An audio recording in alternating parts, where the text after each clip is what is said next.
We're good to go? Okay, good afternoon, everybody, and welcome. This is the March 24th Public Council meeting for the City of Mount Pearl. The first thing to do is to entertain a motion on the agenda as presented. It is moved by Councillor Wall, seconded by Councillor Ledwell. Any additions to the agenda? I see one here, Regional Services Environment Committee report, which is outside the agenda. I think that's just about it. Everything else, that's all. Call the question. All those in favor? Aye. Contrary minded, motion is carried. Moving on to the minutes and action report. This is from the Public Council meeting of March 10th. I will entertain a motion to accept the minutes as presented. Moved by the Deputy Mayor, seconded by Councillor Aker. Any errors or omissions from the minutes of March 10th? You'll tell we've done this before, guys, okay? Any errors or omissions? None to mention. We are going to call the question. All those in favor? Contrary minded? Motion is carried. Under business arising then, anything from the minutes of the March 10th meeting, please refer to agenda numbers if there is anything not carried over elsewhere in the agenda. Anything at all? Going once, twice. All right, that's it. We're done. Thank you, Council. Moving on, proclamations and presentations. Council, we have two proclamations, and that's why we have some people in the room looking at us today. Most of the time, everybody's on good behavior when there's folks in the room looking at us. We're on good behavior all the time. Okay, Councillor Walsh, I'll accept that. We have two proclamations. I'm going to read the first one. We don't have anyone here to speak to it, but we will read it into the record, sign it, and then pass it on to the organization involved here. This is a proclamation for Purple Day for Epilepsy, and it's coming up very soon. So, Council, the resolution reads as follows. Whereas Purple Day is a global effort dedicated to promoting epilepsy awareness in countries around the world, and whereas Purple Day was founded by 9-year-old Cassidy Megan of Nova Scotia, who wanted to let people know that if you have epilepsy, you are not alone. And whereas epilepsy is one of the most common neurological conditions, estimated to affect over 10,000 people in Newfoundland and Labrador, I didn't know that, over 300,000 people in Canada, and 50 million people worldwide. And whereas 1 in 10 persons will have at least one seizure during his or her lifetime, and whereas the public is often unable to recognize common seizure types or how to respond with appropriate first aid, and whereas Purple Day will be celebrated on March 26th annually to increase understanding, reduce stigma, and improve the quality of life for people with epilepsy throughout the country and globally, therefore be it resolved that I, Randy Sims, Mayor of the City of Mount Pearl, do hereby proclaim March 26th as Purple Day in an effort to raise the awareness and understanding of epilepsy and to support all those who live with seizures every day, to which I shall affix a signature on behalf of Council. I don't know about you, but I was not aware that there were over 10,000 people in the province that suffered from epilepsy. Deputy Mayor. Just one quick note, Your Worship. It is common knowledge in the school systems. I do know, like at the high schools in our city, that they will be honouring this. I know there's a couple of families at the senior high, a couple of parents that come in, and they provided purple shirts for all the staff last year. They have prize giveaways. So I know the student councils are on board in the schools. So it is growing in popularity, and there is tremendous support shown in the school setting. So I think it's a great initiative, and I'm delighted to see the proclamation here today. That's tremendous, and we will see to it that it gets back to the people that be. By the way, Epilepsy Newfoundland and Labrador operates probably, I think, one of the most successful social enterprise businesses in the province, right? They have their own clothing store on Kenmount Road, and it's huge. Like it's a big social enterprise, and we're talking more and more about that these days, particularly in the nonprofit sector, as a means whereby to get things done as opposed to simply relying upon, largesse, goodwill, donations, that charities actually get out there and compete in the mainstream business world and do it through the development of social enterprises. This is an example of that, and anyway, congratulations to them, and we will pass on the proclamation. Thank you very much. Anyone else to speak? We'll move on. We have one other proclamation. I'm going to introduce all of these people that are down here today because they're all here for the same thing. and I've got good news for you. After we've done this, you don't have to stay for the meeting. Okay, Erin's got to stay. Erin has to stay. All right, she's well, right? We've had to suffer waiting for her and her show, right, to get interviewed, right? So now we will make you stay. We want to recognize some people who are with us here today, and of course, this is going to be about Volunteer Week. We're going to sign the official proclamation for Volunteer Week, which is April 12th through to the 18th, 2015.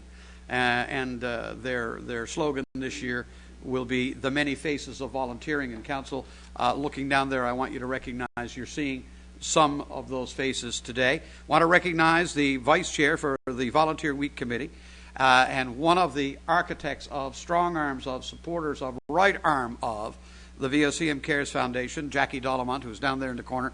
Jackie, I think everybody around here probably knows you. Erin Sully, everybody has met and knows. Erin is the honorary champion for Volunteer Week, and of course, being host of Out of the Fog. I think you're going to use your show to do a little promotion on this. Absolutely. Pam Corrigan is with us as well. Pam is with the Community Services Council, or, well, the Community Sector Council as we determine it now. Really, it was the Community Sector Council that invented our whole idea of having Volunteer Week being celebrated with champions and honorary chairs and giving out awards for the week and doing all of that. And the honorary chairperson for 2015 is Mr. Jim Burton. I think Jim is well known to all of us in his business and professional life, but certainly as a volunteer and a philanthropist, I think that none surpasses you, sir. He is chair as well of Hope Air, which I think most of us are familiar with. I don't know how many points we may have ever given up on Hope Air, but certainly they do a tremendous work and outreach for children, for families who need to seek medical care elsewhere than here. I would imagine you are very familiar with Hope Air, Paula, I would think. I'm actually not on Hope Air through a person who worked also sat on the breast. So there you go. Very familiar with the great work that he does in the All right, and we are going to get all of you guys up here, or one of you up here. Jim has got to come up here for sure. All of you can come up here and stand around me. Jim, it says here you're speaker today. So we're going to put you to work. I'm going to read this into the record and sign it, and then you're going to tell us a little bit about some of the things planned for this year's Volunteer Week, if you would. The proclamation, Council, reads as follows: whereas the City of Mount Pearl recognizes the enormous contribution that volunteers and community organizations make to the social, cultural, and economic development of our province. And whereas it has been recognized that 46% of Newfoundlanders and Labradorians over the age of 15 contribute an average of 151 volunteer hours each year, resulting in a significant and positive impact on the quality of life for our citizens. And whereas the City of Mount Pearl acknowledges the theme, "The Many Faces of Volunteering," for Volunteer Week 2015, and recognizes the many people who contribute to our community. Therefore, with the support of City Council, I sign this proclamation and declare the period April 12th through to the 18th, 2015, to be observed throughout the city as Volunteer Week, to which I shall affix a signature. And Mr. Burton, if you would, I'd invite you to address Council and tell us about all of your plans for this year. Well, Your Worship, thank you. It's a privilege to be here today, and with myself and Erin and our crew. Of course, we have a little different setup this year. We have Volunteer Week is being promoted by some champions in the community. Erin is one, and I'm the other. And of course, we're joined in that capacity with Dr. Fury and Ron Ellsworth and Patty Daly and a couple more. So we're here today to say thank you to the thousands of volunteers in the beautiful province of Newfoundland and Labrador. We have an amazing group of Newfoundlanders and Labradorians that go out and add to the life and success of our communities. I think there's some 5,000 volunteer organizations in the province of Newfoundland and Labrador. I mean, you look at that, that's one for every 100 people. That's quite incredible. So organizations are many. I mean, we touched a little bit about the Canadian Breast Cancer Foundation and Hope Air. Hope Air provides a free flight right now in the country for the first time in its 28-year history, a flight every hour, every day. We just surpassed that last month. Wow. So the need is great. And in Newfoundland and Labrador, we have had the pleasure last year of moving 1,100 people in and around the province or outside the province. So these organizations, we're here today to say thank you to all those great organizations that exist in our community and make our community a better and happier and healthier place. Well, sir, we thank you very much. We are going to get everyone to stand outside. I'm going to go out here with you, and we're going to present this right official, like, okay? Thank you. All right? Thank you, guys. Thank you. Thank you. We'll get. You and I will be the roles.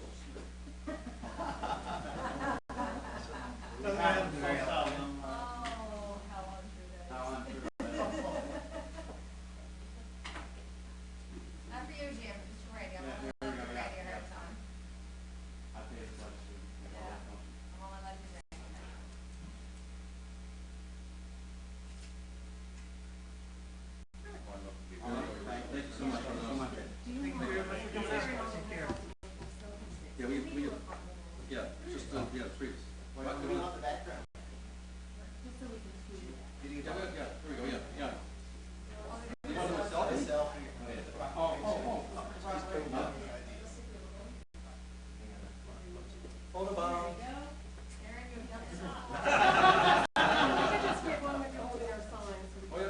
Does anybody have a baby? I should run for something. Get the baby. Many faces, there you go, yeah, the many faces, the many faces. Oh, I see what you're doing. Okay. I got your line figured out. Hashtag many pages. Thank you guys so much. Thank you for all you do too, because you guys are amazing people and volunteers in your community. Thank you so much. Thank you. John, that's what you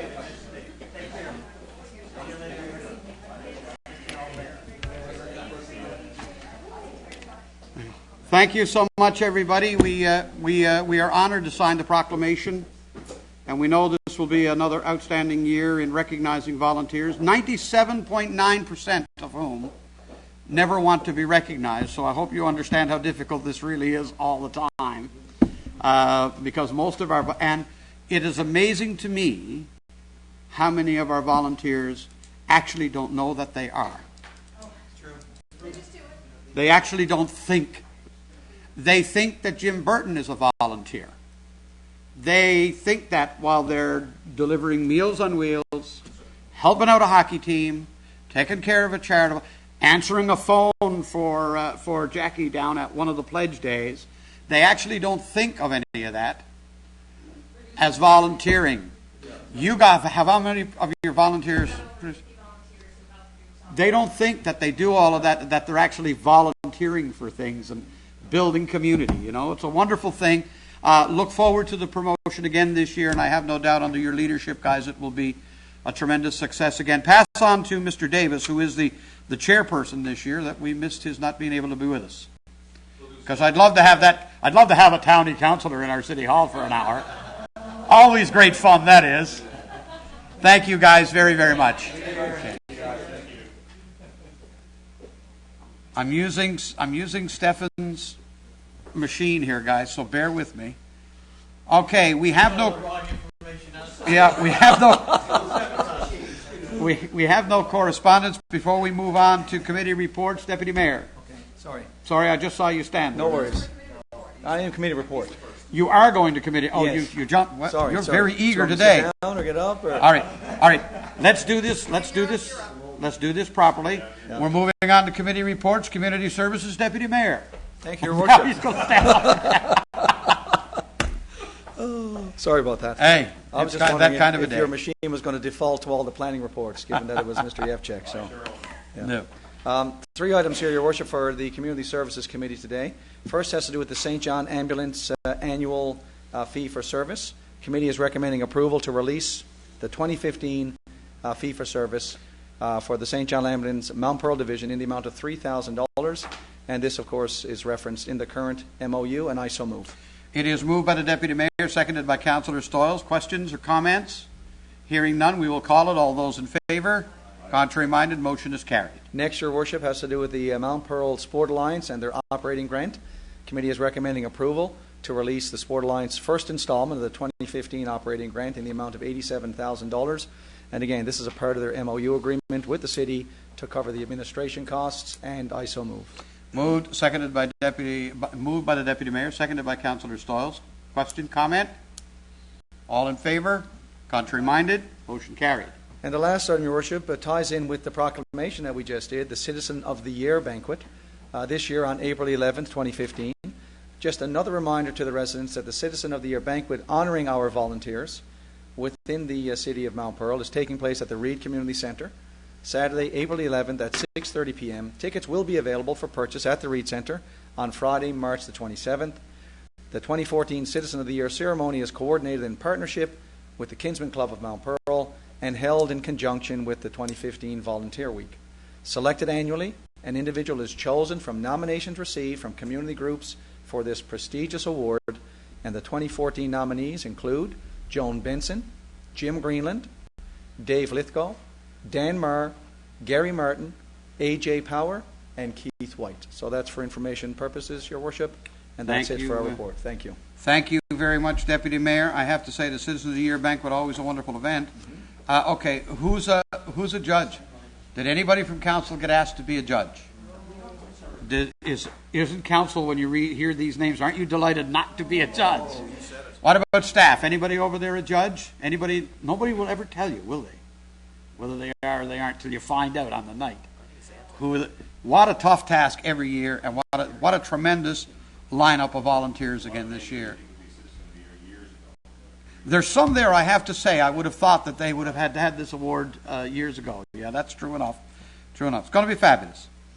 Thank you, Deputy Mayor. We are moving on. Our next committee report is the Corporate Services Committee. Councillor Akers, the floor is yours. Thank you very much, Your Worship. 3 items for consideration of Council today. The first is 2 uncollectible accounts, which we'd like to write off and remove from our accounts receivable. Noting that these business accounts, the businesses have closed, all collection efforts have been exhausted, and you see the amounts of $1,839.30 as well as $1,868.18, and I'd like to move we write them accounts off. Moved by Councillor Akers, seconded by Councillor Tessier. Questions or comments on the write-offs? The province wrote off $40 million in business loans. We're writing off what, about $3,600? All those in favor? It just goes to size, right? The reality of it.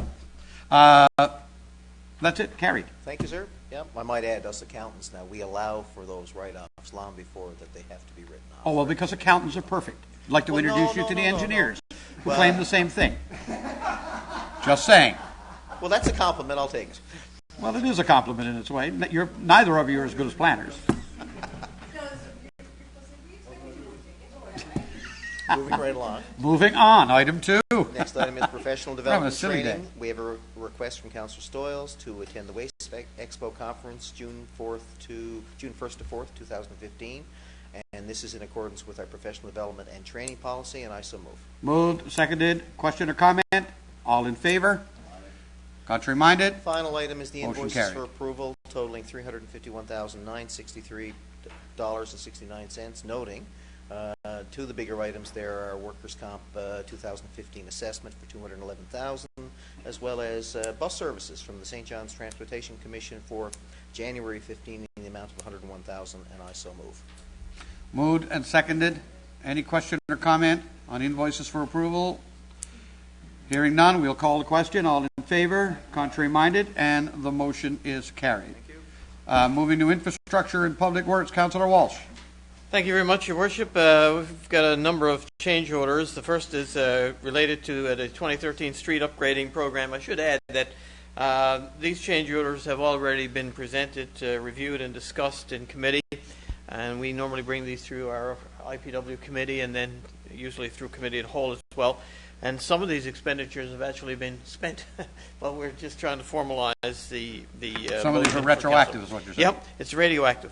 Radioactive. Yeah. So first, Your Worship, we had requested some work be done at Hillhurst and Elm Cliff Streets with the manhole sections when they were doing work there. Of course, it was a lot cheaper to do it at that time, and we did request a change order there, and Modern Paving was able to accommodate it. The cost of the total cost of that change order was $39,554.41, and I'm seeking the approval of council to approve that, and I so move. Moved and seconded by the Deputy Mayor. Question or comment? All those in favor? Contrary-minded, motion carried. Thank you, Your Worship. The second is related to a stormwater management sump pump contract that we had let last year. Platinum Construction had been doing some work on our behalf, and late in the season, as is often the case, we often have to apply some rock backfill when you're doing that kind of work and digging in the cold and late seasons. This was the case in some of the work that we were doing. This is all related really to some of the sub pump, eliminating the sub pumps on the storm sewer, and of course by having sub pumps activated, we're also paying for the wastewater treatment of that as well. So we're participating in a fairly substantial contract to eliminate the use of sub pumps from the storm water, or to put it in the storm water and have it come off our sewer capacity. This was a very small change order, totaling just $1,455.10, but I need the support of council for that change order, and I so move. Moved, seconded. Question, comment? All those in favor? Contrary-minded, motion carried. The next two change orders, Your Worship, address changes that were requested and required at the Summit Center. Again, these changes have been made, and the total is $6,240.30. The first dealt with the chemical event decks at the Summit Center.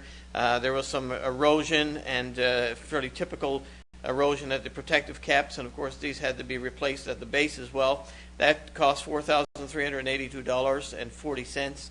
And there were some modifications required to the hardware on the doors to make sure that we have access on both sides of the doors as well. And that hardware upgrade cost $1,857.90. And yes, it was an omission of the contract, but of course, if it had been there, we would have had to pay that extra cost anyway. So there was no additional money as a result of that. And I so move. Moved, seconded. Questions, comments?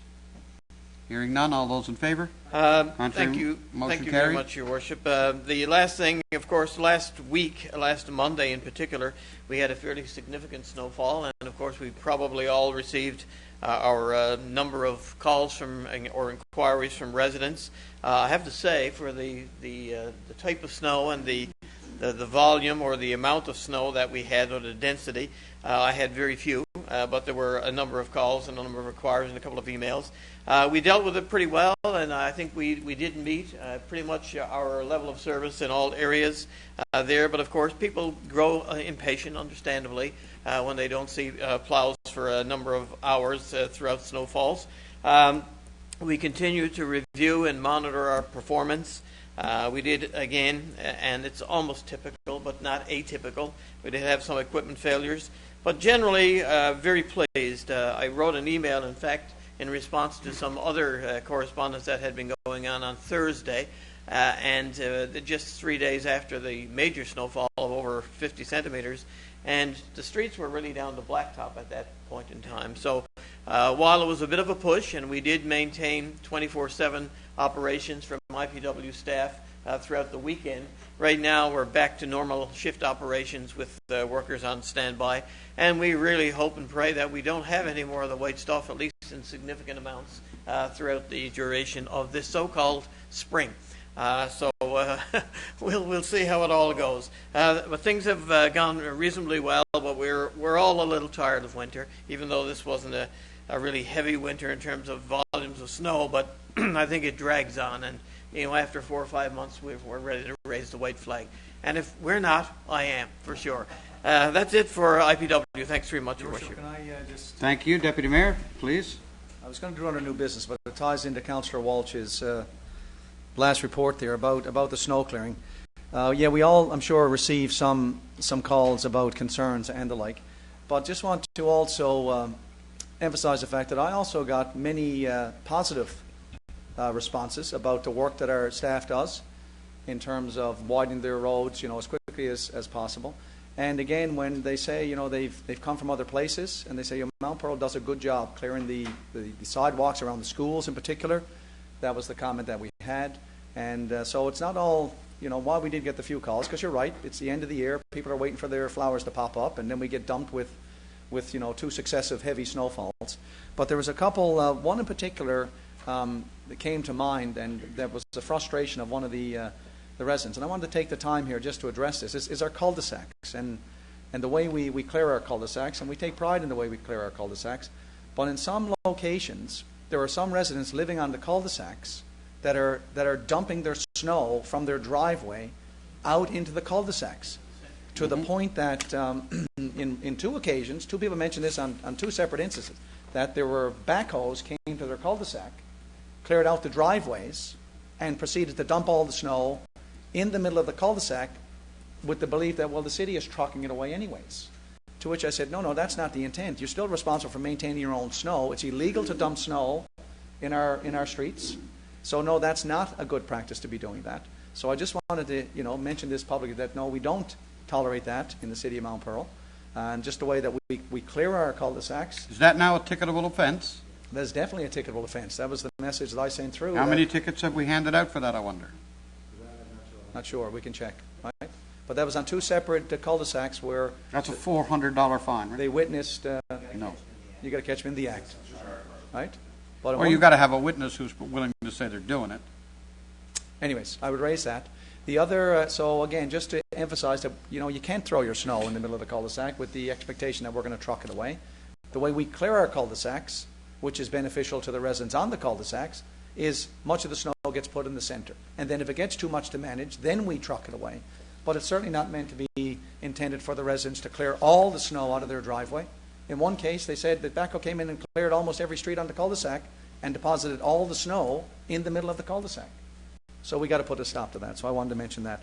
The other thing I had, and they asked me to ask this today, was, what priority do we use when snow blowing our streets in terms of, I know obviously we do the mains and so on and so forth, but their concern was that in some cases the streets that seemed a little more narrow were cleared after the wider streets had been snow blown. So they were just curious as to what is our hierarchy. So I don't know if Director Antle could speak to that. Director Adel, if you would.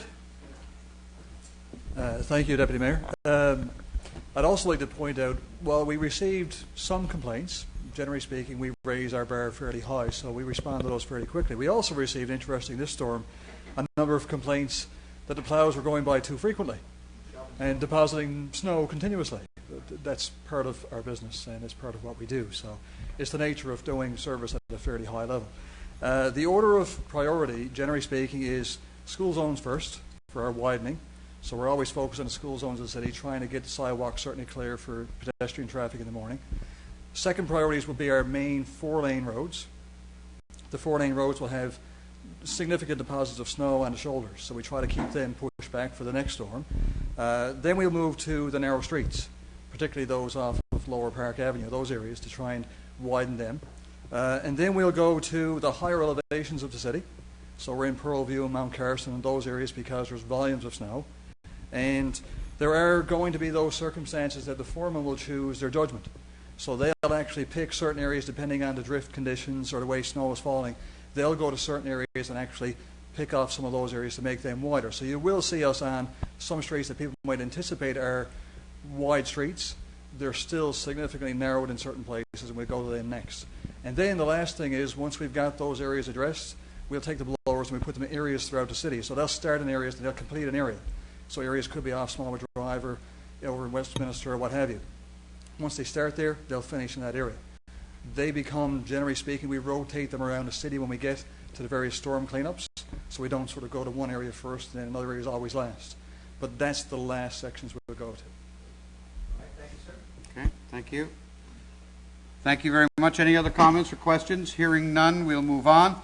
Planning and Development Committee report. Councillor Ledwell. Thank you, Your Worship. A number of items on our agenda this evening. I'll move through them fairly quickly. First up is, of course, the Kenmount Hill area. Council will recall that at our last public meeting we passed an amendment regarding the lands above the 190-meter contour up on Kenmount Hill. And of course, now that we have an opportunity here, of course, we want to have a plan in order to be able to take advantage of the opportunity. So to that end, Tract Consulting Incorporated has been approached to carry out a development of a comprehensive development scheme for the area. Tract has advised that the work will take approximately 3 months to complete, and that the cost of the work will be approximately $48,990, and that's not including HST. This is an unbudgeted expenditure, but having discussed it with staff and in committee, it certainly felt that moving forward with any possible development above the 190-meter contour would not be practical without a comprehensive development scheme and a plan in place. So I am prepared to recommend approval for Tract Consulting to be awarded this contract, and I so move. It has been moved and seconded. All those in favor? Contrary minded? Motion is carried. Thank you, Your Worship. Next, I want to advise Council that staff has met with representatives from Greenrock EVS, and that's to discuss the requirements for potentially purchasing and installing electrical charging stations for the charging of electrical vehicles. Of course, as you are no doubt aware, Greenrock EVS has been successful in obtaining some funding under the Green Fund program from the provincial government. However, there is a deadline that we sort of have to meet if we want to be a part of this project and this funding, so that's why we're bringing this forward for the consideration of Council this evening. Based on provincial funding, Greenrock EVS has received some funding to provide an 80% discount for the installation of public and or commercial level 2 charging stations, up to a maximum of $4,000 per unit. The cost of these charging stations are approximately $1,900 to $2,400 per unit. There is roughly a $2,500 cost for the installation of each unit.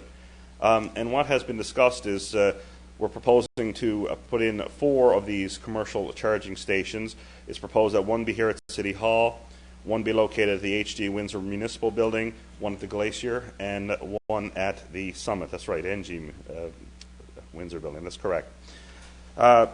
Basically, as part of the agreement, there is to be no cost to the individuals for charging cars at these stations for the first 3 years, and the charging stations can be upgraded for approximately $1,000 to become metered units in the future.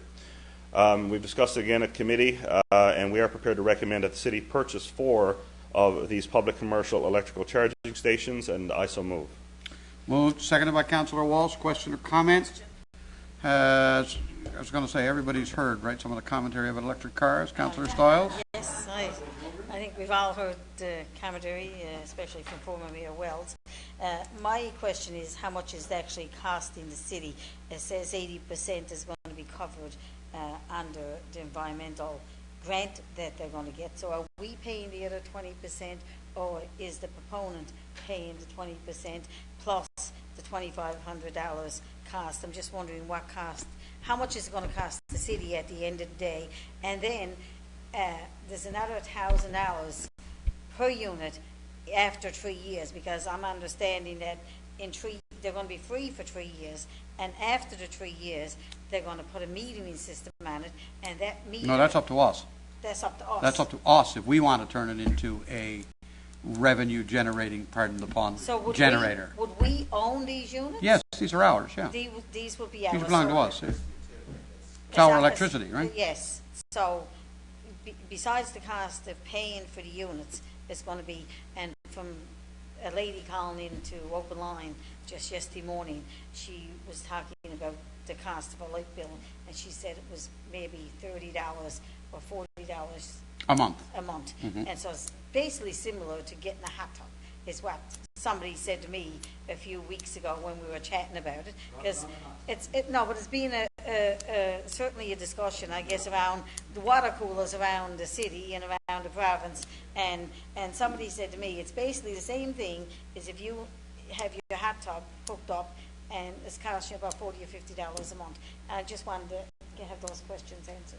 Well, do you want to go ahead and answer? I will, yeah. And actually, first of all, Your Worship, I'd like to amend my motion to recommend we buy some hot tubs instead.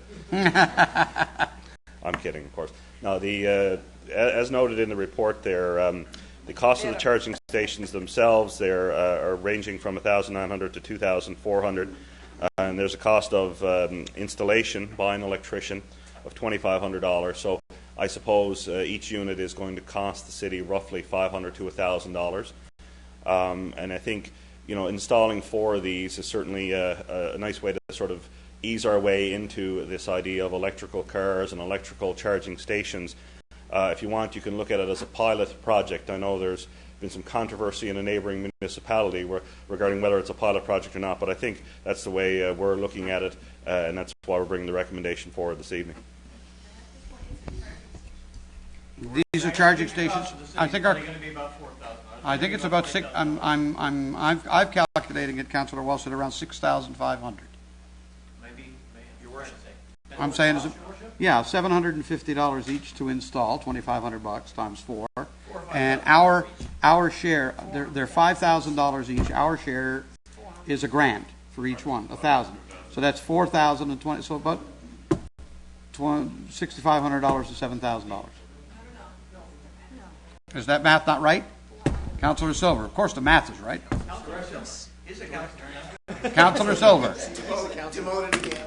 I think the $5,000 cost also includes some allowance for installation as well. So our cost will go down from the that. cost to us is actually about $1,000 per unit, we estimate. In total. In total. So it's about $4,000, Councillor Stawes. No, I'm with Councillor Stawes. I would have liked to have had a number here. And to speak to the operating costs, I mean, what we're hearing is anywhere between $20 and $40 a month, but that's only if the thing is in constant use. Yeah, we're not going to have it in constant use, no. And we're offering this free to citizens and others and from our 4 locales. And of course, the next thing will be for us to decide whether or not we want to make a purchase of 1, 2, or more of these vehicles. But if our neighbors are going to do the pilot project, I'm kind of saying, let's let them do it. They'll tell us whether or not. But in the interim, I like the idea of us being on the edge of this new green technology and participating in what I think is reflective of the world of tomorrow. Councillor Aker. Yeah, no, I'm going to support the motion.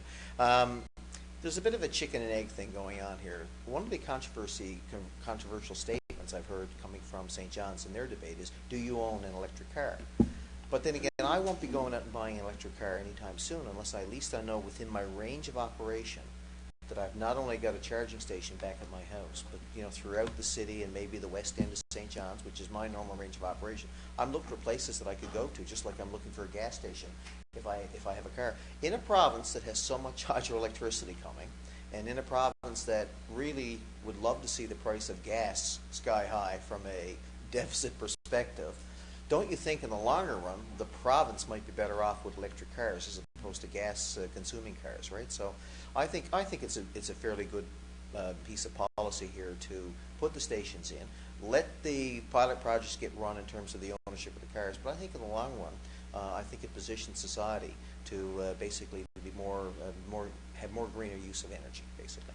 You. I want to finish up. Councillor Stawes, yeah, go ahead. I realize that we kind of interrupted you. Yes, Go okay. ahead. I had another point to make, and the point I wanted to make was that I would have liked to see, I got no problem supporting us putting the stations in for individuals who have electric cars, but I would have liked to see us bring a policy in before we actually get them installed, because I wouldn't want to see someone coming down and having their car parked down here overnight. And I'm just wondering, because it could actually happen that if we got stations in 4 different sections of the city, I'm just wondering if someone bought a car up around the corner, if they come down to City Hall and park their car overnight and have it charged. And I mean, when I mentioned the $20 or $40 about the hot tub incident, that's only if it's plugged in for so many hours a day. I think they said it was 4 to 6 hours a day would make a total charge, was my understanding. They're going to be kept on all the time. No, 4 to 6 hours was because I did some investigation into it. And I was told whether it's true or not that it would take up to 4 hours. That's from dead empty. To charge the battery. So yeah, that would be 20 to 40 hours if it was only going for that 4 to 6 hours. But if we had it could be that people could be plugged in on a regular basis. And how you decide if we only have the one station here at City Hall, do you take turns? Do they have numbers and stuff like that? If it becomes an issue, I'm just wondering, we need to put a policy in place when we put these stations in. That's the other thing I would like to see us do, because I don't want to see us put the stations in and someone come down, park their car, and not come back for 10 hours to unplug it. You don't know. I mean, if you're going to put something in place that's is city, part of the city, and besides that, then we're going to have to make sure the snow, they're clean with snow after every snowstorm, and we got to make sure, like, we have buildings in the city that we get complaints about all the time because they're not done fast enough. And when we put these chargers in, and if people go out and buy a car knowing that there's going to be a charger and they're coming in to go to work, and they come into work just after a snowstorm, what about if they can't get in to use the charger? They'll use their own. Well, None of these vehicles are sold that you don't have a charger. It's not like this is a vehicle that has its own gas station. well, if they can come and charge it for free at City Hall, they'll save money well, I'm only saying, you need to put policies in place. I do believe that you're right, that a policy... Anyway, I just wanted to mention that. I right. don't mind supporting this Good. initiative, but, All right. I certainly- I make note, That comes sense. I make note that the policy on public use is something that we do have to develop and that the department should develop before they're installed. I think that's a good plan. Anybody else to speak? You may close debate on it, or will I call the question? Thank you, Your Worship. I'll just briefly close debate. Certainly, with regards to the matter of policy, as Councillor Stoll suggests, and you as well, Your Worship, we'll certainly take that back to committee to have a look at and consider. But still, we would like to move the motion and ask you to call the question. Well, yeah, because we got to make the March 31st deadline, or Absolutely. it's 5 times the money. Correct. All those in favor? Aye. Contrary minded? Motion is carried. Your Worship. The next item involves an application as it relates to a change in the development permit, which involves my employer. I'm always a bit confused as to whether should I abstain or should I leave the room, but in the interest of transparency, I'm going to excuse myself while that's discussed, and please give me a call back. You are excused. You don't really particularly have to leave the room, but we recognize that you're not participating in the debate. We are moving on to item number 2. Councillor Ledwell. Thank you, Your Worship. This is. We'll all have coffee, will we? He's going to Tim's? We'll all have coffee? Excellent.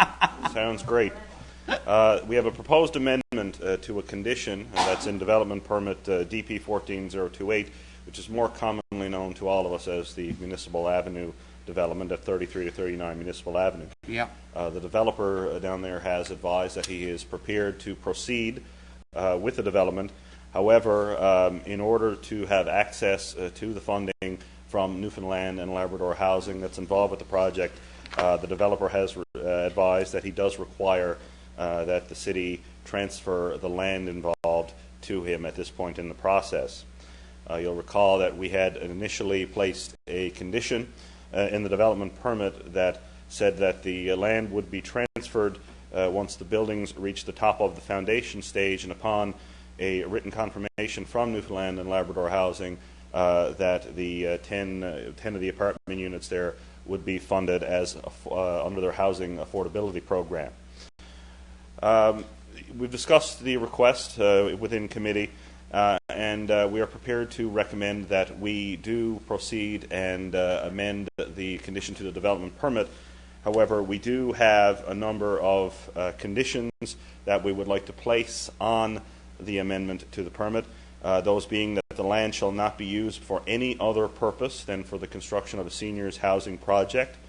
Secondly, that the use of the land for any other purpose other than for a seniors housing project shall not be undertaken without the prior written consent of the city. And finally, in the event that the developer breaches any of these restrictions, the developer agrees that the city shall be immediately entitled to damages in an amount equal to the value of the land at the date of the signing of the agreement. And I'd like to move that. It is moved and seconded. Question or comment from anyone? I am assuming that this will move the Municipal Avenue project forward this spring. That is certainly the That's goal, what Your I'm Worship. assuming that this change now does. All right, I'll call the question. All those in favor? Aye. Contrary minded? Motion is carried. Yes, Councillor Aker can come back with our coffee now. Councillor Aker may now return to the room. He That's didn't really go to disappointing. Tim's. You know how quick their drive-through is, Our next item, Your Worship, is related to a request from the Department of Municipal and Intergovernmental Affairs, advising that the department is considering changes to the Urban and Rural Planning Act from 2000. What they're doing is they're considering some changes to the appeal structure and processes and the associated regulations involved. We did receive some correspondence from the department asking for some feedback on the appeals process as it relates to developments and otherwise. And we were asked to provide our comments before a deadline of March the 20th, which we have done in the form of the letter that you will see in your kit. I won't go through the letter in detail, but some of the commentary that we did provide was to suggest that the department consider having information sessions for municipalities and other stakeholders to be able to provide feedback, rather than asking for a letter within really a short time frame. The March 20th deadline was probably ambitious. As well, we've provided some feedback on the potential screening of applications, the process for appointing commissioners, as well as some feedback on the idea of mediation in the process. But I think overall, the biggest part of the process with which we had some concerns was the time frame, during which these appeals are heard. Certainly, if there is to be screening, we'd like to see a time frame, a time limit put on that, so this is not sitting on someone's desk. As well, if there is to be a time limit placed on the appeal process itself, we think that would be a great idea, because some of these appeals tend to drag on a little bit. So we'd like to see things sort of handled in a timely manner.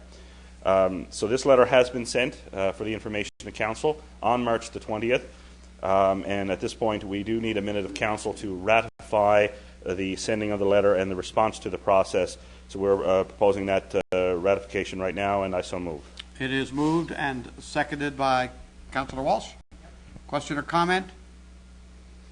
Hearing none. All those in favor? Aye. Contrary minded? Motion carried. Next, Your Worship, I have a notice of motion to read into the record. In accordance with Section 39 of the City of Mount Pearl Act 1988, take notice that I will, at a regular meeting of Council, move an amendment to the text of the Mount Pearl noise regulations for 2012 that, if enacted, will include amendments to A, add a definition for fireworks, B, restrict the use of fireworks to Canada Day and New Year's Eve, and C, restrict the hours when fireworks may be used. The purpose of this amendment is to more clearly regulate the use of fireworks in the city. Thank you. Moving right along. There's a news story there, I think. Might be some fireworks over that one. Good. Our pun king is back. I always like Councillor Tessier's reactions when I come up with these puns. They're quite comical.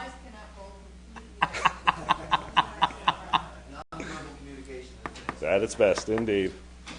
Our next item is the development permit list for the period of March 9th to the 20th of 2015. You'll see the two permits there, one for Morris Drive and one for Topsail Road, and I so move.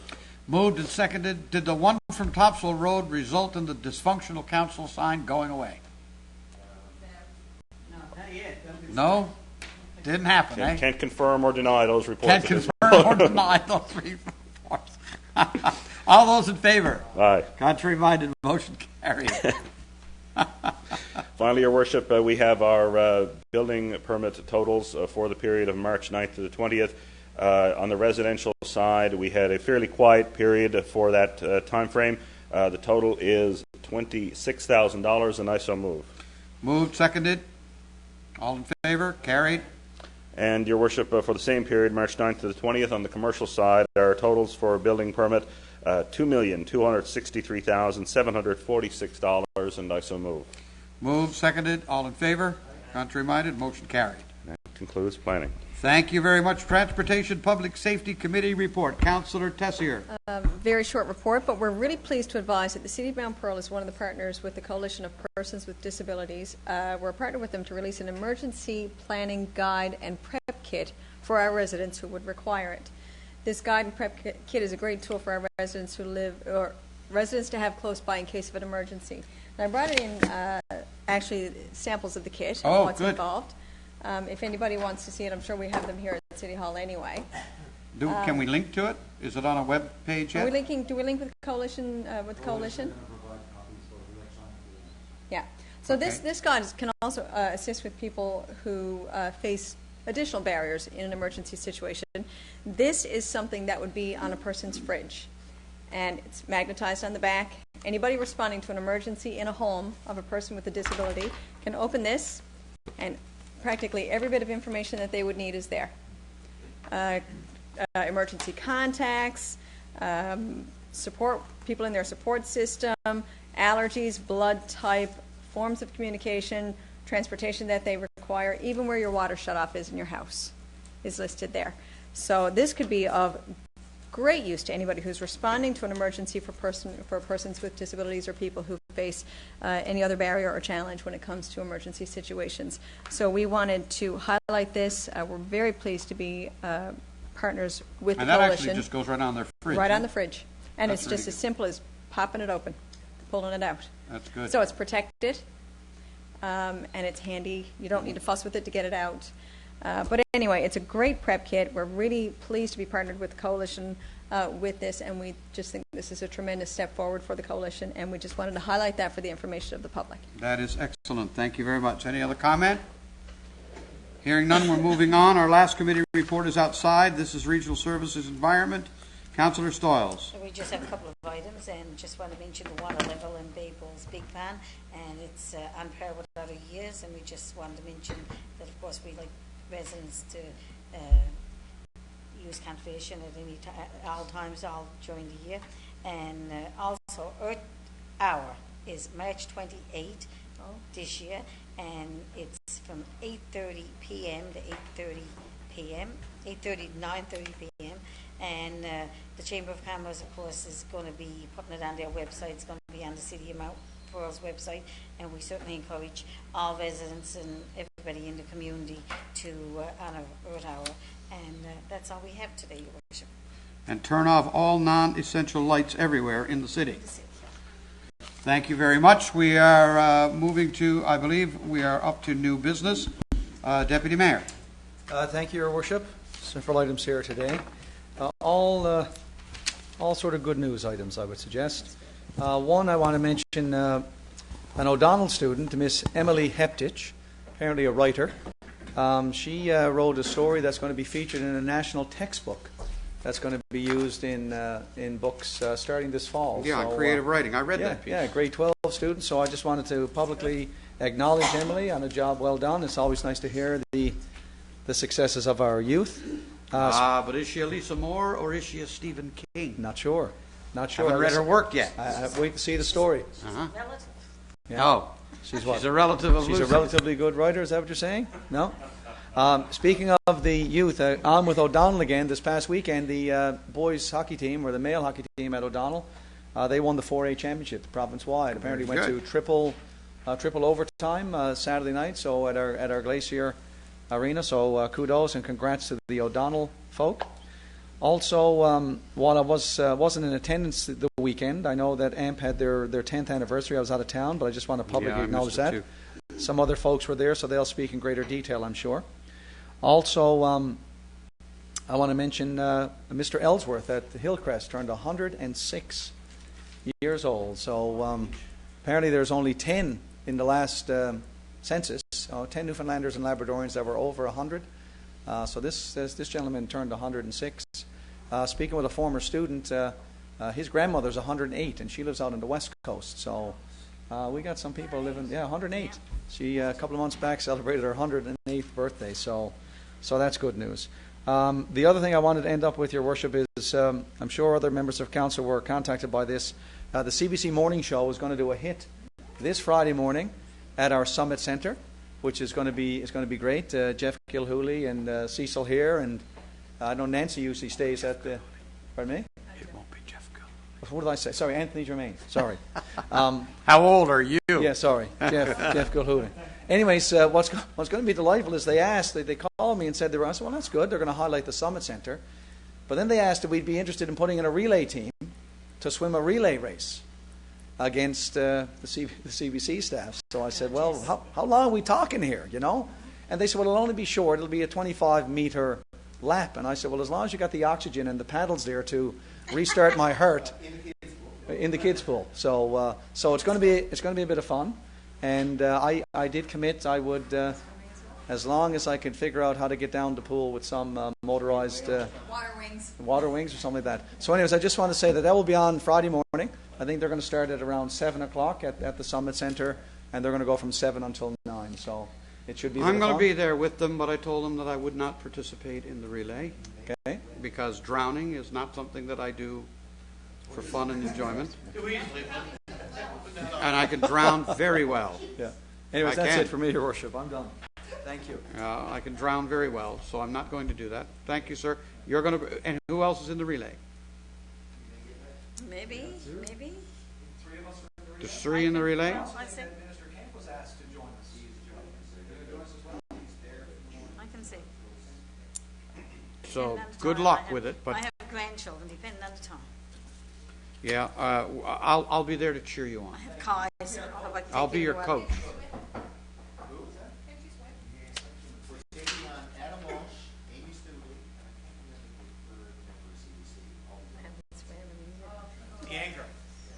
Have fun with that.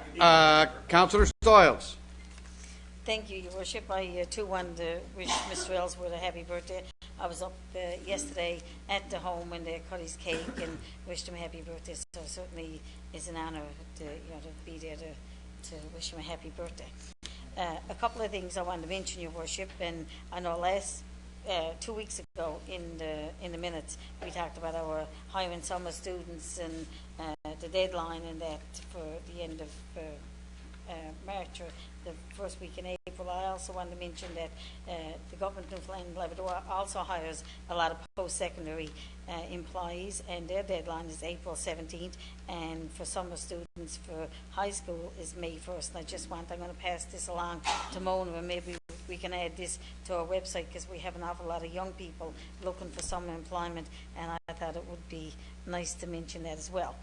Also, the North East Avalon Joint Council is changing the date of their meeting for April. They're going to go on April the 8th, and it's going to be at the Town of Paradise, and they're going to be having people in from the Waste Management to have a discussion, and the meeting is starting at 7 o'clock. Also, Your Worship, wanted to mention that the First United Church is having Kevin Collins in on April 18th and 19th. On April the 18th, they're sold out. They're having 300 seats per night, and on the 18th they're sold out, but the 19th they still have some tickets to sell, and it's going to be a great show. It was so good, like I said, Mr. Collins has offered to come back and do a second night. I have 2 other items that I'm going to mention as well, Your Worship, and one is the Mount Pearl Square. And back a year ago, I know there was a lot of discussion here in the chamber concerning the Mount Pearl Square and snow clearing, and they had a container over there then, and we were very successful in getting them to move their container and that. And over the past number of weeks, and last week in particular when we had the major snowstorm, and I met with a couple of the residents just on Wednesday of last week, and met with them at Sorby Square actually, and like the people who I met with, they said, we're not unreasonable people, we just don't want to be kept up all night. And when there's a snowstorm, they don't mind, like anybody in the midst of a snowstorm, they hear the plows and they hear the people next door going for 8 and 10 hours when there's a major snowstorm. Their biggest concern is when there's not a major snowstorm. It seemed like there for a while, every night, they were up on the square. And what they have done, they've taken the plows and the equipment up where they had that container, and they have them parked there, and they go up in the evening time, or 12 or 1 o'clock in the night, and hook them back up. And obviously they're going to other sites. I know we checked it out last year, and I don't know if it's a secondary site that they're going to or not, but the residents are having major problems up that on Golden Eye, and they just said, how often do we have to put up with this? We're sick of going to council. Last year, after they moved the container for a number of weeks, it was pretty good, but now, and I went up and I took pictures, and I have pictures on my phone. There's 3 blades and another piece of equipment that is the small little sandbox it looks like, and plus the container that they moved is still there, and it looks like they built another shed down closer to the mall itself. Now, I've contacted our CEO last week on Thursday and asked her to check into it, and I know our municipal police have been up there, and they've been doing work, but I want to mention it in the chamber because I think it's important that the residents, I mean, when any business lived next door to you and there's a major snowstorm, you don't mind the night of a storm or the next night even putting up with it, but not on a regular basis, and not something that's happening 5 and 6 nights a week, keeping these residents up. So I certainly want to address it in the chamber. The other issue I have is an issue relating to mulching and that. The provincial government has, and I'm assuming we give them a permit. I don't know if we did or not. I know it's been, I have heard discussions concerning the cutting of trees on Lomond and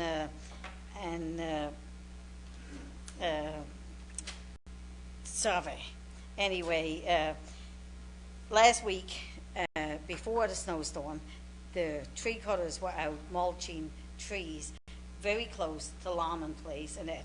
And I don't know what policies the provincial government has in place, but apparently there was mulching hitting the houses, and they could actually hear them. Like they said, it was unbelievable when the mulcher was doing. It was like banging, people throwing rocks at their houses. They were that close.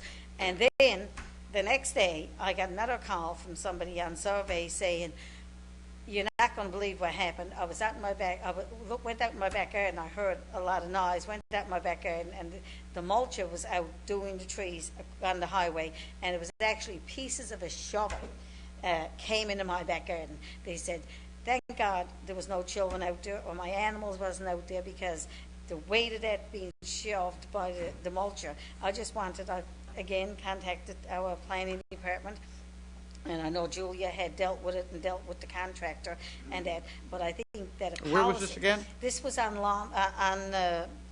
Survey. Outside. It was outside. It was outside of Mount Pearl, but it was coming into the This was street. Works and Survey. Services, or the people doing the Pitts Memorial Drive. They're doing the mulching. They're cutting the trees. they're cutting the trees there as a part of the Galway development or something? Shoulder widening. Loose management and signage. Loose management, but the concern that the residents have is, shouldn't with snow on the ground, when they did this, there wasn't much snow on the ground, because when the shovel incident happened, it was before the snowstorm. It happened on Friday of last week. Sure. And what they were saying, surely God, somebody must do a walkabout or look and see if there's something on the ground, especially when it's so close to houses and in going into people's back gardens. And I want to make sure, and I wanted to highlight it here this evening, that I know Julia at the Department in Planning had dealt with it and is dealing with it, and the residents up there have major concerns, and I don't know if they're going to continue over further and if there's any other residents that would be affected, but certainly it's very dangerous, and a policy needs to be put in place with the government or whoever is doing the mulching to make sure that it don't happen again. Thank you. And that's it. Councillor Walsh. Thank you very much, Your Worship. I just have one thing, and that's just to extend my gratitude as Chair of Infrastructure Public Works to our Public Works staff. If you could, Mr. Antle, pass on the gratitude to our operators. Apparently it wasn't Sheila's brush.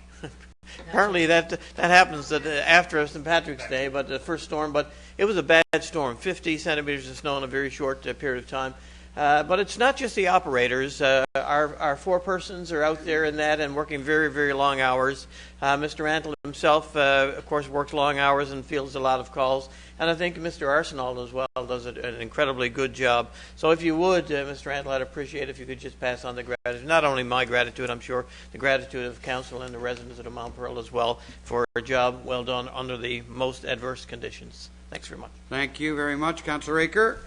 Probably the Ides of March. It's the day before. The Ides of March is the 15th, I think. So this was right in between. And I'm just going to do my best, Councillor Tessier invitation. That's it? No. She's next. Oh, sorry, Councillor Tessier. I'm moving on here. By the way, Councillor Hager, you've now given up your spot. Right, you're done now. Councillor Tessier? Well, I got to tell you, I know I was gone last council meeting, but I didn't think it would take just one meeting to miss. And you'd be forgotten just like Gone. that. Forgotten. That couldn't happen, ma'am. No, it couldn't happen. Sorry, Councillor, I was not paying attention. Totally fine. I'm trying to fix this thing over here. Totally fine. It's all good. Actually, much of what I was going to talk about has been said. The Association for the Arts, Mount Pearl, we were down to their AGM on Sunday, and it was great listening to all the things that they've got planned. They've got some pretty exciting stuff on the radar for next year. Some pretty neat stuff now that they will have a home. So I won't give any hints about what they've got coming up, but they've got some pretty neat things on the radar. They continue to work really hard in our community. So you talk about Volunteer Week, and we've got so much volunteerism happening in Mount Pearl. But to see the people that were here on Sunday for the AGM and to hear their level of commitment, it's 10 years, it's a decade. For the Association of the Arts, and it is a small organization, but they're growing. They've got a lot of legs. They've made so many strides in the last 10 years. So I just wanted to congratulate them on their 10th anniversary. James Ellsworth, 106. My jumpins today. What do you got to do to be 106? Live 106 years. We got to find out what he has for breakfast because it's got to be something good. Yeah. We're getting into mild days now, and we see it every year. We see people, we see running water. We're all really excited about it. We see that our snow is starting to rot. And as a result, people are going to soon start trying to shovel off their lawns. Now, it's a phenomenon that everybody, you just want to get rid of your snow as quickly as possible. Just want to remind the residents that you cannot shovel your snow into the street, certainly in keeping with what the Deputy Mayor was saying about cul-de-sacs and piling the snow from your driveway into the center of the cul-de-sac. You can't shovel off your lawn into the street. If you feel so inclined to shovel off your lawn, pick a nice sunny day and put it in your bare driveway and hope that it melts before the end of the day. But aside from that, I want to strongly discourage anybody from shoveling it into the streets, obstructing the sidewalks, because the temperatures are looking good. We're going to get some rain on the weekend as well. So I want to strongly discourage people from doing that, because that, as we know, is a ticketable offense. Now we'll try Councillor Aker. Thank you very much, Councillor Tessier. Thank you, Worship. Yeah, just one item. I want to talk about the skating show, which was held on Saturday. Caitlin Osmond was one of the stars of the show, two-time national champ from figure skating on the women's side, I believe. And she used to train in Mount Pearl, so we should welcome back, right? You would hope so, right? Right? But she wasn't the only star of the show. We had about 400 or 500 kiddies too who participated in the show. So I want to congratulate the skating club. Part of our sports tourism strategy is to attract events like that and bring stars down, I guess, you know what I mean? And she was the draw. Councillor Ledwell was there along with me and Mayor Bobbitt. And I want to thank all the volunteers who participated and put the show together. Thank you. Thank you very much, Councillor Ledwell. Thank you, Your Worship. As Councillor Aker says, I was at the show, and I can confirm she's definitely from the women's side. Good. Absolutely. That's good. No, certainly I want to congratulate all of the skaters involved for the Mount Pearl Paradise Figure Skating Club. They put off a fantastic show. Certainly fantastic to see a full glacier for the event, and I know that all of the volunteers and the skating board and all the parents involved worked very hard, both for the show and throughout the whole year. So congratulations and thank you to all of them. Your Worship, it was mentioned by the Deputy Mayor and Councillor Tessier regards to the 10th anniversary of the Association for the Arts in Mount Pearl. They put off a fantastic weekend of activities. I was fortunate enough to attend several of them, including, as Councillor Tessier mentioned, the annual general meeting they had here on Sunday. 10 years is a very, very significant time frame, I suppose, for any organization these days to exist. They're involved in every aspect of the community, from the Frosty Festival to City Days to doing workshops at the library and readings and what have you. So they're a big part of our community, and they help to define who our community, what our community is. So perhaps, Your Worship, I might suggest that perhaps we could send them a letter of congratulations to mark the occasion under your signature. Absolutely. I think that anniversary, 10 years, is certainly worthy of a commendation from the city. Absolutely. Thank you, sir, very much. A couple of things that I will mention as well, since we're tabling all kinds of stuff here. First, the CBC Morning Show is happening this Friday at the Summit. Yours truly will be there. I think a bunch of us will actually manage to get out to this thing to participate on whatever it is they got in mind to do. I know they're planning the swimming thing. I think that might be a bit of fun. And it should be a fun day and a great chance for us to promote the city again.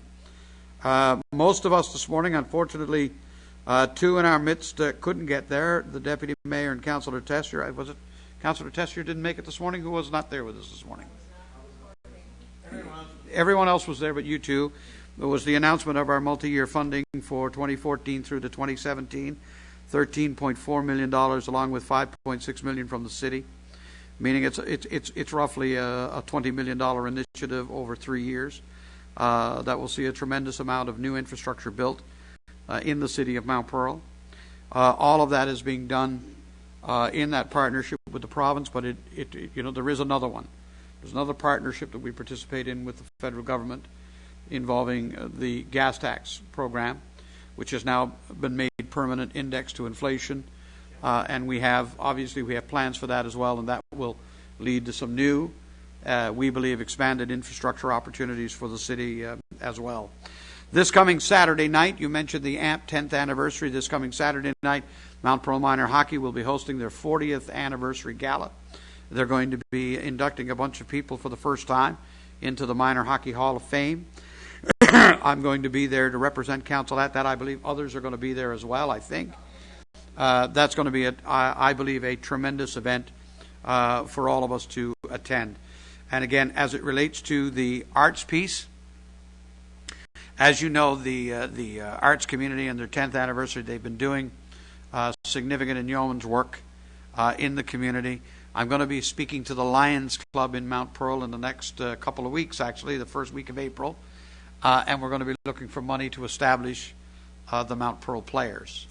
I'm anticipating that the city of Mount Pearl will view this initiative in such a grand light that they too will come on as a patron of the establishment of this organization, and that's all I'll say now. But all in all, I think that's good. I agree with Councillor Walsh that we need to recognize the yeoman service done by our staff over the last week and a half or so. It has been particularly difficult because of the way the snow fell, when it fell, the amount that fell. I have to say, I've had, for us, an unusual number of emails and phone messages and things about our snow clearing. And I think that there has to be a recognition of the uniqueness of what happened this year. Because overall, we had a pretty soft winter. A lot of people don't seem to realize that compared to last year, from the point of view of snow, this one was a pretty soft year. But that one major storm kind of causes some trouble.